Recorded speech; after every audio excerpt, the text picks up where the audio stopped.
эгемендиктин ээрдине отурганыбызга 28 жыл болуптур. Бирок бизде 30-чы өкмөт иштеп атат да. Анан орточо эсеп менен алып көрсөк, ар бир өкмөт Кыргызстанда 9 ай иштейт экен. Биздин азыркы өкмөт да 9-чу айда иштеп атат да. Анан ар бир өкмөттүн өзүнүн мөөнөтү болот, анан эл тарабынан берген дөөлөтү болот.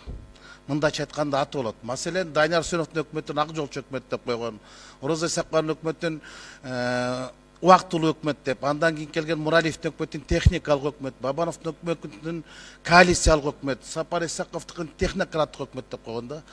Азыркы өкмөттүн дагы жаңы ат коюлду, жаңы ат коюлганда бат коюлду, түкүрүк өкмөт деген ат коюлду да. Эчен бир жылдардан кийин эки киши эстей албай калса, бири-биринен сураса, баягы өкмөтчү баягы, кайсы десе баягы насыбайчыга налог салган түкүрүк өкмөт деп айтат.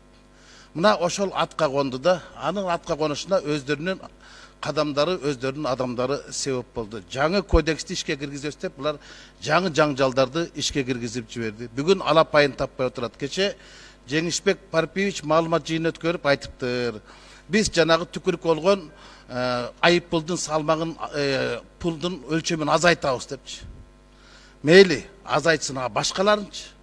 Эми дүйнөнүн мен бир дагы мамлекеттин ушу түкүрүккө айып салган мамлекетти көргөн жокмун. Кенен Россиянын баштан аягына чейин миллиондогон мигранттар бар. Түкүрүп эле жүрөт, бирок алар 5,5 миң сомдон $80 айып пул төлөбөйт экен. Бир гана биздекен эми элестетип көргүлө. Туура айып пул болуш керек, бирок айып пул айлык пулдан жогору болбош керек да.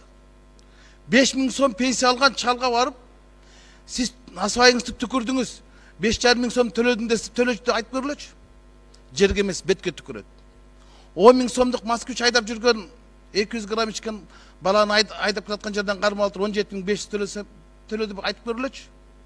Урдум ушу унааңды дагы мыйзамыңда деп туруп басып кетет. Бул теңсиздик да. Ушуну карабай өкмөт кайсы жакта карап жүрдү. Анан эми азыр жамачылап, самачылап бул жакка алып келген аттырда, алып келе турган болсо жана жолдо жүрүү эрежелерин дагы кайтадан алып келсин, бузуулар кодексин. Эми карап көрсөңүздөр, Бишкекте кур тагынбасаң 1000 сом айып экен, айылдагыларга 3000 сом айып экен. Бул кандай? Карапайым калктын каны чөбүспү? 3 коргондо 3000 сом, Бишкекте 1000 сом. Эмне деген? Эми жанагы мас болуп айдаганда наркологический диспансерге баш тартсаң 5,5 миң болчу, эми аны кайта 17,500ге көтөрүптүр да. Булардын баардыгы ушу жанагы биз ушул мыйзамга көнүшүбүз керек дейт да. Биринчи элге 30 миң сом айлык бергиле, анан 10 миң сом айып салгыла. 10 миң сом пенсия бергиле, анан кийин 2 миң сом айып салгыла. Ошондо эл түкүрбөйт.